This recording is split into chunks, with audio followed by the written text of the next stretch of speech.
नमस्कार दोस्तों, मैं कपिल मजाकिया इस अपने मंच पर लोकसभा चुनाव 2024 और लोकसभा चुनाव 2019, लोकसभा चुनाव 2014 का मैं विश्लेषण करते हुए अपनी बात अपने इस मंच पर रखता हूं। आप लोग कमेंट करके ज़रूर बताना मैं इस मुद्दे पर सही बात किया कि नहीं। वर्तमान जो चल रहा है चुनाव, इसको मैं देखते हैं। अभी तक 6 चरण के चुनाव हो चुके हैं। 7वां 1 जून को वोटिंग हो जाएगा, 4 जून को गिनती होगी, शाम तक क्लियर हो जाएगा किसकी सरकार बनने वाली है। हो सकता है 12 बजे रात तक कंफर्म हो, लेकिन शाम तक जो है किधर पलड़ा भारी है पता चल जाता है। तो दोस्तों मैं देखते हैं 2014 में जब जाके देखते हैं हम और 2019 देखते हैं, उससे अलग हट के चुनाव 2024 है। क्योंकि 2024 में जो है जनता लग रहा हाथ में चुनाव ले ली है, जैसे 2014 में ली थी मोदी के प्रति। इस समय राहुल गांधी अखिलेश यादव के प्रति जनता जो हाथ में ले ली, इंडिया गठबंधन के प्रति। 2014 में मोदी जी ने सरकार बनाए, उसके पहले जो है अन्ना हजारे का आंदोलन हुआ करता था। लोग अन्ना हजारे का जो आंदोलन था उसमें कांग्रेस का बहुत छवि खराब हुई और जो है कांग्रेस धाराशायी हो गई। उसका ये परिणाम हुआ कि राजनाथ सिंह बीजेपी के अध्यक्ष थे, उन्होंने मोदी जी को प्रधानमंत्री पद का उम्मीदवार चुना। और जो है इसके पहले नरेंद्र मोदी जी तीसरी कार्यकाल के मुख्यमंत्री गुजरात के थे और भाजपा में एक होनहार नेता भी थे, इसीलिए राजनाथ जी उस समय जो है उनको उम्मीदवार चुने थे, क्योंकि अध्यक्ष वही थे। उसके बाद भारतीय जनता पार्टी में मोदी जी ने जनता के बीच में अपना मैनिफेस्टो रखा। उसमें मुख्य मैनिफेस्टो था 2 करोड़ लोगों को रोजगार देना हर साल। यह लेकिन हो नहीं पाया है। 15 लाख रुपए हर लोगों को खाते में देना, ये भी नहीं हो पाया। क्यों? वो एक कहते हैं कि 100 दिन में मैं भारत का काला धन विदेशों से वापस लाऊंगा। अगर काला धन विदेशों से भारत में वापस आएगा तो इतना पैसा है कि हर व्यक्ति को 15-15 लाख रुपया दिया जाएगा। लेकिन ऐसा हुआ नहीं। ऐसा हम लोगों को भी लग रहा था कि जो है 15-15 लाख रुपए मिल जाएंगे अगर काला धन भारत का पूरा वापस आ जाएगा, लेकिन ऐसा हुआ नहीं। 100 दिन का मोहलत मांगी थी, 100 दिन में नहीं क्या 10 साल भी बीत गए, लेकिन काला धन पूरा आया नहीं। बीच में एक बार रिपोर्ट आई थी, उसमें कुछ बीजेपी के नेताओं के नाम आ गए थे, इसलिए वह फाइल दब गई। बात वो अलग है। मैं देख रहा हूँ कि 2014 में जिस तरह जनता ने मोदी जी को लाने के लिए वोटिंग बम्पर की थी, और जो मोदी के लोग हैं जो बीजेपी को बहुत पहले से मानते थे, इस बार वो वोटिंग करने जा ही नहीं रहे हैं। कांग्रेस के पक्ष में वोटिंग करेंगे नहीं, बीजेपी को देने नहीं जा रहे, इसलिए बीजेपी इस बार हार रही है। ये सच्चाई है। अगर जीत गए जाएगी चुनाव में तो अलग विषय है, सत्ता बन जाएगी तो अलग विषय है। अब देख क्यों रही है, आप समझिए, पूरा विस्तार से समझिए। जब से मोदी जी की सत्ता आई है, उन्होंने 5 साल चलाया तो जनता को कुछ समझ में नहीं आया, तो उन्होंने इसमें नोटबंदी किए, सर्कुलर स्ट्राइक किए, पुलवामा हमला हुआ, सर्कुलर स्ट्राइक 2-2 बार हुआ। और जो है इसी में कोरोना काल आया तो उसमें लॉकडाउन लगा दिया गया था, इसलिए लोगों को थोड़ा समझ में नहीं आया। दोबारा जो है 19 में सरकार बनी, फिर 20 में लॉकडाउन लग गया, तो लोग समझ नहीं पाए। अब नोटबंदी में लोगों को बहुत परेशानी हुई थी। नोटबंदी होने से हमको लगता नहीं कि कोई फ़ायदा हुआ। ये बात जनता को भी लगने लगी कि नोटबंदी से कोई फ़ायदा नहीं हुआ, क्योंकि काला धन लेन देन होता है, लेन देन ब्लैक मनी होती है, न कि पैसा होता है। पैसा नहीं, तो इससे जो है नोट दोबारा छापने में सरकार को घाटा गया होगा। जो रिजर्व बैंक पैसा छापता है उस पर अलग से कागज़ मंगवाना पड़ेगा, तो इससे भी देश को एक प्रकार का नुकसान हुआ। इससे भी मतलब जैसे गाड़ी अचानक रोड पे रुक जाए तो चक्का जाम हो जाता है, उस तरह नोटबंदी करके ना भारत की अर्थव्यवस्था का चक्का जाम कर दिया गया। अगर नोटबंदी डायरेक्ट कर दी जाती है रात को 12 बजे तो चक्का जाम हो जाता है, उसी तरह चक्का जाम हो गया। यह निर्णय जो है कहीं न कहीं गलत साबित हुआ। उसके बाद कोरोना काल में लॉकडाउन लगा दिया गया। खैर वो सही भी था, नहीं भी सही था, क्योंकि हर लोगों को उस समय सही लगा, लेकिन बाद में लोग नहीं उसको कुछ गलत समझने लगे। तो लॉकडाउन में लोग हज़ारों लोग पैदल आए। अगर सरकार को लॉकडाउन लगाना ही था तो कुछ दिन का छूट दे के जो है रेल सेल नहीं बंद करना चाहिए था, बस वो चलती रहने है। तो कुछ पैदल आए जो हैं, जो महाराष्ट्र गुजरात से चल के उत्तर प्रदेश बिहार अदर राज्यों में गए। कुछ तो रास्ते में बेचारे, कुछ का बच्चों जो है बीमार हुए, कुछ चल भी गए, कुछ रेलवे ट्रैक पर सोए थे कट भी गए। तो इस तरह से जनता जो है धीरे धीरे मोदी से चिढ़ना शुरू कर दी। और जो है किसान आंदोलन हुआ। किसान आंदोलन में एक जो है मंत्री थे उत्तर प्रदेश के, उनके लड़का जीप से कुचल दिया था। इस तरह के मुद्दा हुए। दिल्ली में जब किसान घेराव कर रहे थे उन पर लाठियाँ चार्ज, सड़कें पर कीलें बिछाई गई थी। यह सच्चाई है, रियलिटी है। उसके बाद उन पर पानी का बौछार हुआ था, तो इस तरह से किसानों में गुस्सा शुरू हो गया। आयोग से भर्ती जो है बहुत कम आई ही नहीं। जो रोजगार की बात 2 करोड़ की हुई तो वो नाम मात्र हुआ था। अभी भी 30 लाख पद खाली हैं, विपक्ष अभी भी कह रहा है। तो युवाओं में धीरे धीरे गुस्सा आना शुरू हो गया। अब लोगों को जब पैसे की बात पूछा गया तो जुमला हुआ, मतलब जुमला शब्द का उपयोग आदरणीय गृह मंत्री जी किए थे। तो सरकार के हर बात जुमला जुमला और हिंदू मुसलमान होने लगा। राम मंदिर बना जरूर, राम मंदिर उद्घाटन तक मैं बता रहा हूँ, ऐसा लग रहा था कि बीजेपी इस बार क्या 10 बार नहीं हारेगी। लेकिन चुनाव राम मंदिर बनने के बाद, उद्घाटन होने के बाद ऐसा क्या होने लगा, धीरे धीरे इंडिया गठबंधन बना, इंडिया अलायंस में एकता हुई और जनता जो इंडिया अलायंस के तरफ झुकाव कर ली ऑटोमेटिक। अब इसी चुनाव में जो है प्रधानमंत्री जी, एक पहले चरण में कुछ खामोशी थी, जनता वोटिंग की। दूसरके में जनता लगने लगा कि विपक्ष को वोटते रही। तीसरके में और इस तरह 5वें चरण जाते जाते, 7वें चरण जाते जाते एकदम खुल गई जनता जो है विपक्ष को वोटते रही।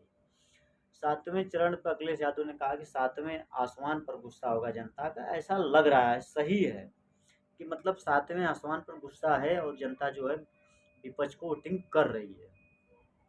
2019 में लोग जो है ईवीएम को लेकर मतलब नहीं बयान देते थे, लेकिन 2024 में ईवीएम के खिलाफ भी लोगों का बयान है कि ईवीएम हटाना चाहिए भारत से। अच्छा, इस चीज़ को देखते हुए आप किसानों पर लाठीचार्ज और दो दो मुख्यमंत्री, तत्काल मुख्यमंत्री को जेल में डाल देना, और मोदी जी जो है कुछ बयान उनके पहले के, जर्सी गाय, कांग्रेस की विधवा, मुजरा शब्द जैसे शब्द हैं जो मोदी जी के हैं। कुछ ऐसे शब्द जी हैं जो प्रधानमंत्री पद के गरिमा को गिराता है। यह प्रधानमंत्री की गरिमा के पद को गिराता है। ये सब पद जो है नहीं, पद पर रहकर ये सब शब्द का उपयोग नहीं करना चाहिए। हिंदू मुसलमान, ज़्यादा बच्चे पैदा करने वाला, ये मतलब ये क्या है? ये प्रधानमंत्री की भाषा नहीं सकती है। चुनाव आता है, चुनाव जाता है, चुनाव हारते हैं लोग, जीतते हैं। आप किस चीज़ से डर रहे हैं? आप जो है 3 बार मुख्यमंत्री बने, 2 बार प्रधानमंत्री बने इस देश में लोकतांत्रिक व्यवस्था में। इसके बाद आपका जो है धैर्य आपा खो जा रहे हैं, ऐसा नहीं होना चाहिए। एक इतने बड़े बड़े पद पर आप रहे हैं, आपने पूरे बीजेपी का कमान अपने हाथ में ले लिया, पूरे भारत की कमान हो गए, राष्ट्राध्यक्ष हो गए हैं, जो चाहे मन चाहे जिसको जवन मंत्री चाहे बना दिए, राष्ट्रपति तक आपने बना दिया जिसको चाहा। लेकिन आप जो है धैर्य आपा खो रहे हैं। आपसे क्या हमारी जनता सीखेगी? हमारा जो आने वाली पीढ़ियां क्या सीखेंगी? आने वाला जनरेशन भी आपसे सवाल करेगा ये सब शब्दों के लिए। अगर चुनाव आप हार जाएं चाहे जीत जाएं, मैं तो कहता हूं कि चुनाव हारने के बाद चाहे जीतने के बाद आप माफ़ी ज़रूर मांग लेना जनता से कि मैं ये सब शब्द जो है गलती से निकल गया था, हमारा जीवा जो है पिछल गई थी, मैं माफ़ी मांगता हूँ। नहीं तो आने वाली जो है पीढ़ी जनरेशन बहुत टैलेंट होगी, आपको कभी माफ़ नहीं करेगी। इससे हमारे देश के प्रधानमंत्री का बयान पूरे विश्व में सुना जाता है, क्योंकि भारत कोई छोटा-मोटा देश नहीं है। जनसंख्या के मामले में दूसरा नंबर है और अर्थव्यवस्था के मामले में तीसरा नंबर है और क्षेत्रफल के मामले में पाँचवां नंबर है। तो कहीं न कहीं सेना के मामले में तीसरा, चौथा, पाँचवां, मतलब हर क्षेत्र में हमारा जो है देश डेवलप है। भले ही विकसित राष्ट्र है, अरे विकासशील राष्ट्र है, सॉरी, विकसित नहीं। विकसित देश वो होते हैं जो जैसे अमेरिका है और तमाम जर्मनी है, जापान है, फ्रांस है, सब विकसित हैं, लेकिन विकासशील देश हमारा भारत है। तो विकासशील देश है, लेकिन हम जो है कई क्षेत्रों में आगे हैं। तो जब हमारे देश के प्रधानमंत्री की बात पूरा दुनिया सुनता है, तब आप ऐसे शब्द का उपयोग कर कर भारत की गरिमा को गिराए हैं, प्रधानमंत्री पद के गरिमा को गिराए हैं। इस पर आपको माफ़ी मांगनी चाहिए, क्योंकि प्रधानमंत्री का पद शोभा नहीं देता है। प्रधानमंत्री पद आज है, कल नहीं रहेगा। ये किसी के साथ होगा, ये नहीं कि कांग्रेस सत्ता में आती है तो नहीं, वो भी जाती है, आप भी जाएंगे। अब आते हैं चुनाव पर। आपने ये भी कह दिया मैं भगवान का दूत हूँ। आपके नेता जो है संबित पात्रा, वो कह दिए जगन्नाथ भगवान जो आपके जो है भक्त हैं, मतलब इस प्रकार से भगवान का भी अपमान हुआ। और इलेक्ट्रल बॉन्ड जो आपने गुप्त पैसा लेने का जो सिस्टम बनाया था, उसमें आपने हिंदू होने की पार्टी जो है, हिंदू के नज़रिए देखा, हिंदू हृदय सम्राट योगी मोदी जी, आपने बीफ कंपनियों जो मीट वाली कंपनी हैं उनसे आपने 250 करोड़ चंदा लिए हैं। वो भी एक गुजराती कंपनी है जो सबसे बड़े लेवल पर बीफ सप्लाई करती है। इस प्रकार से आपकी छवि जनता में धूमिल होती गई और जनता आपको नकारती गई। आप समझ नहीं पाए। क्यों? क्योंकि आपको लगा कि जनता भोली भाली है, बहकाया जा सकता है। लेकिन जनता आज के डेट में बहुत होशियार है, बहुत चालाक है, वह समझ जाती है। क्योंकि अगर जनता ने 2014 में सोशल मीडिया का ज़माना आया था, तो उसमें आप ट्विटर चलाते थे और फेसबुक, यूट्यूब, तमाम जगह मोदी जी हुए। सोशल मीडिया के द्वारा आपने अपना संदेश दिया और जनता ने आपको वोट दिया। अब तो जो बच्चे उस समय 10 साल छोटे थे, अब उनके हाथ में मोबाइल हो गया वो तो सही वोटिंग करने लायक होंगे। उनके हाथ में मोबाइल, वो हर बात को सुन रहे हैं, देख रहे हैं, समझ रहे हैं। हिंदू वाले मुहिम से कितना दिन वो आप जो है रोजगार नहीं दे पाएंगे। आपने 2 करोड़ रोजगार की बात की, 15 लाख रुपए की बात किया, बहुत कुछ आपने कहा। मैं मानता हूँ कि कुछ काम आपने अच्छे किए, लेकिन जो मेन मुद्दे होते हैं रोटी कपड़ा मकान, उसमें आपने कितना सहयोग किया। रोजगार के मुद्दे पर आप इसमें आप सत्ता में आए तो बड़ी बड़ी कंपनियों को आप जो है सरकारी कंपनियां जो है दे डालें। LIC तक का कुछ परसेंट आप जो है दे दिए। 24 कंपनियां आपने हटा दिए, प्राइवेट सेक्टर में दे दिए, एयरपोर्ट दे दिए, रेलवे का कुछ भाग दे दिए। तो इससे जनता में यह संदेश जाने लगा कि मतलब आप एक बिजनेसमैन हैं। गुजरात के लोगों को बिजनेसमैन ही माना जाता है, उनका माइंड ही बिजनेसमैन होता है। तो उसमें अडानी अंबानी जी सामने आकर आपके हर चीज़ पर आगे बढ़े, इसलिए अडानी अंबानी पर राहुल गांधी जी मुद्दा भी बनाने लगे। और आपने भी स्वीकार कर लिया कि टेम्पू भर के जो है अडानी जी राहुल गांधी जी को पैसा दिए हैं। इससे जनता में गया कि इसका मतलब पहले आप लिए थे टेम्पू में, इसलिए आप जो है बात कहें। तो पहले आप पर आरोप लग रहा था, तो आप 10 साल पहले क्यों नहीं विरोध किया?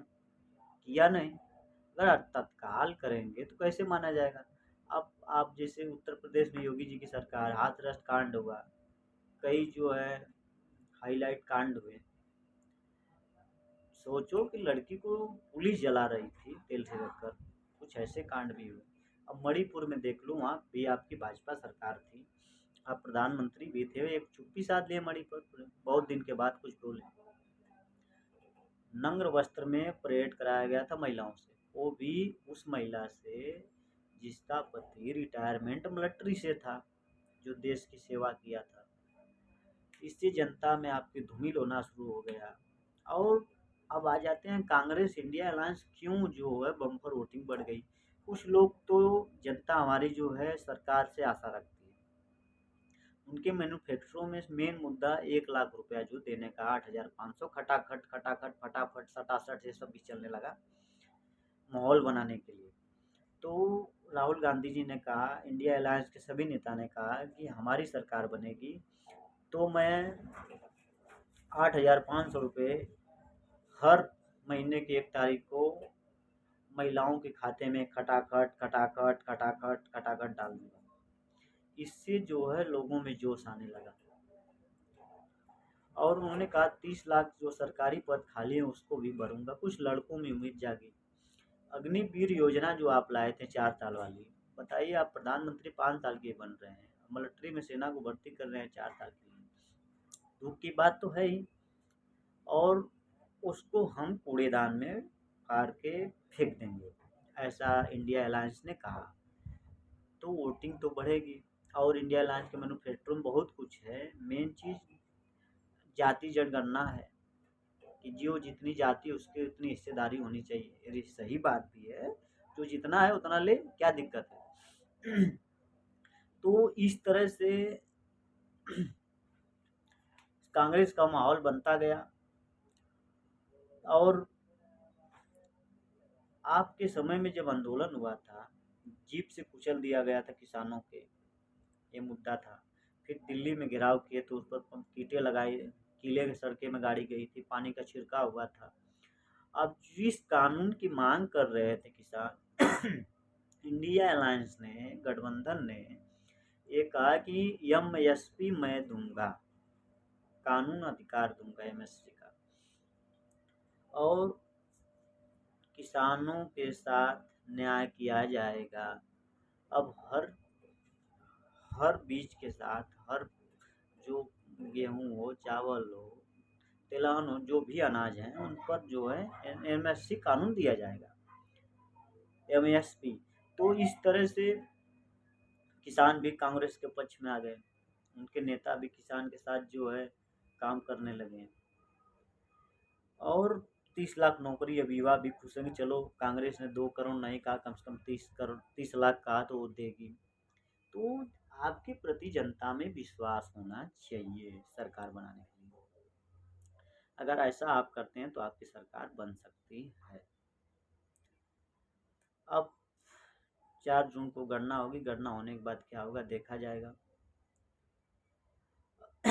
अब इंडिया अलायंस के नेताओं पर विचार करते हैं। छोटे छोटे नेता हैं भैया, इंडिया अलायंस के बड़े राहुल गांधी जी को पूरा देश जानता है। हम आते हैं कन्याकुमारी से जम्मू कश्मीर तक, इंडिया अलायंस के नेताओं पर अगर थोड़ा सा नज़र डलाएं तो उनका रिकॉर्ड देखा जाए तो कहीं मोदी जी से खराब तो है नहीं। मोदी जी सीएम थे, केजरीवाल जी हैं जो दिल्ली में 1 नंबर का काम किए हैं। लाइट, बिजली, पानी सब फ्री चल रहा है, बस का किराया आधा है, महिलाओं का फ्री है, और जो है वहाँ अच्छे काम किए हैं। स्कूल के जो बच्चे पढ़ते हैं, अच्छे कॉलेज, प्राइवेट से नाम कटाकर सरकारी में नाम लोग लिखाने लगे, तो ऐसा उन्होंने काम किया है।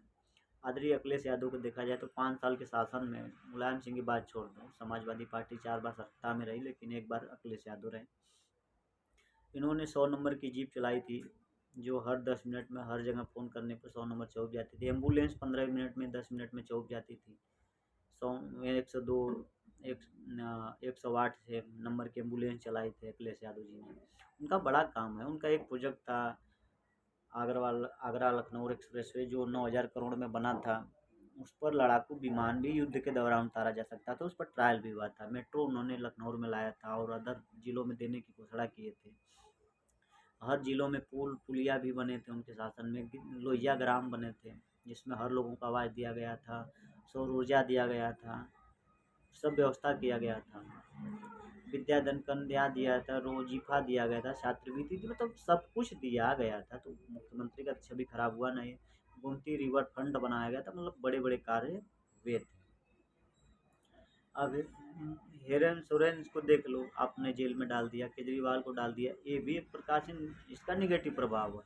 अब जो एनसीपी के दो टुकड़े हुए हैं महाराष्ट्र में, एनसीपी जो शरद पवार की पार्टी है, उद्धव ठाकरे की पार्टी के दो टुकड़े में असली शिवसेना नकली शिवसेना दो बन गए। इस तरह उद्धव ठाकरे इंडिया अलायंस में है तो आपकी छवि खराब हुई। इसलिए इंडिया अलायंस के पक्ष में जो है जनता झुकाव की। अब आगे देखते हैं क्या होता है। इस वीडियो देखने के बाद कमेंट करना, लाइक करना और हमें बताना है कि मैं सच के साथ हूँ। सत्य के साथ देने के लिए आप लोग कमेंट करना। धन्यवाद। जय हिंद, जय भारत।